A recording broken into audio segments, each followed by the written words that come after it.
Okay, let's dive right in. This one is for you if you've ever felt like you have this huge world-changing sense of purpose, but at the very same time, you're fighting this constant, just exhausting war inside your own head. It's a paradox, right? And a lot of ambitious people know this feeling all too well. Today, we're going to unpack it. Does this sound familiar at all? You have this fire in your belly to build something, to create, to make a real difference. But you're also wrestling with your own ego, your own impulses, your own desires. And man, it is so frustrating, that massive disconnect between the mission you have out there and the chaos you feel in here.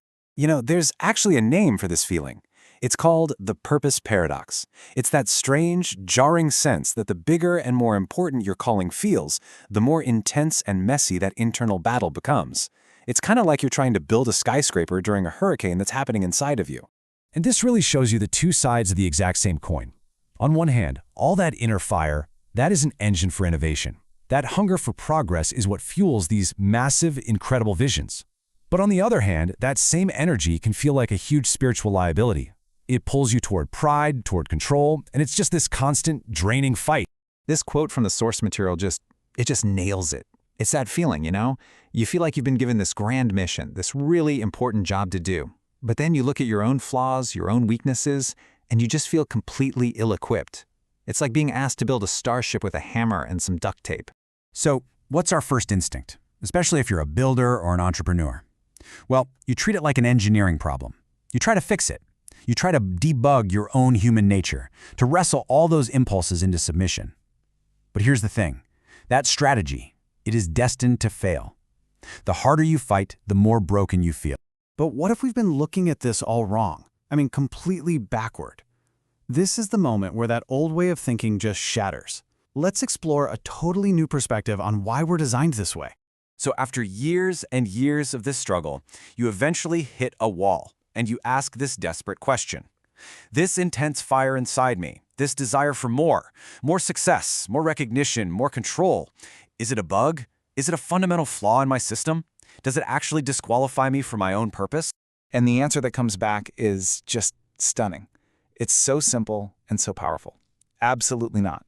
It is a complete and total rejection of the idea that this struggle means you're failing. And here it is. This is the crucial shift. That intensity you feel, it isn't a flaw. It is the measurement of your engine. Think about it. The more horsepower your mission requires, the more powerful and intense your internal engine of desire has to be. It's not a curse, it's a correlation. This even reframes a word like lust. We're not talking about some shameful impulse that we have to stamp out. No. In its purest, rawest form, it's just creative energy. It's rocket fuel. You don't get a rocket to the moon with a tiny, polite little engine, right? You need a violent, explosive force to break gravity. The mistake was never the fuel. It was being ashamed of the fuel. So this is where we start to see the purpose of the struggle. It's not a bug. It's a feature. It's your own personal flight simulator. See, an engine this powerful can't be steered by your ego alone. It forces you to rely on a pilot. The constant friction? That creates humility. It wears down your pride, it polishes your soul, and it acts as a built-in safety mechanism so you don't fly off course. Okay, so if the desire is the fuel and the struggle is the training, what's the new game plan? Well, the strategy shifts away from suppression to something way more powerful. We're talking about redirecting the fire, not trying to put it out.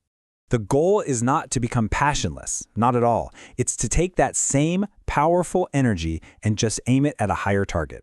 So for example, that raw desire for personal success, you can redirect that into a deep passion for true excellence. That craving for recognition can be transformed into a desire to reflect something greater than yourself. It's the same fire, just pointed in a new, better direction. This table just lays out the whole mindset shift perfectly. You go from seeing your struggle as a flaw to seeing it as your training. You go from suppression to redirection. And maybe the most important one, you stop fearing your own engine and you start learning how to steward it responsibly.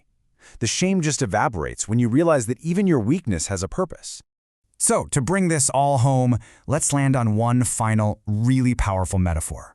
What if that inner arena, the place where you struggle, what if it isn't what you think it is? What if your heart isn't a battlefield, but actually a forge? For so long, the thinking has been that our heart is a battlefield, a place of destructive, endless war. But the revelation is to see it as a forge. Yeah, there's immense heat, there's immense pressure, but it's all for the purpose of constructive creation, not destruction. Let's break that down. The heat in the forge, that's the intensity of your struggle. And the raw material being worked on, that's everything you used to be ashamed of. Your flaws, your impatience, your desires.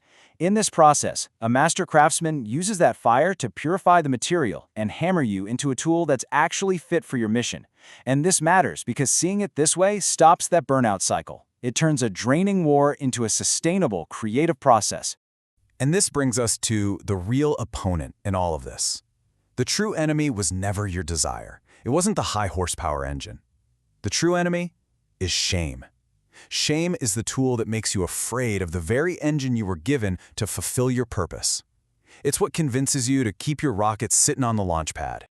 Now look, this new perspective isn't a license to just indulge every single impulse. It's a call to replace fear and shame with a sober sense of responsibility. As this suggests, just muscling through with your own willpower isn't the answer. True wisdom is understanding you can't steer this thing alone. You have to rely on the pilot. So we'll leave you with this final thought. The goal isn't to finally win the war, to end the struggle for good. The goal is to change your relationship with it. What if that inner fire isn't a problem to be solved, but the very raw material of your transformation?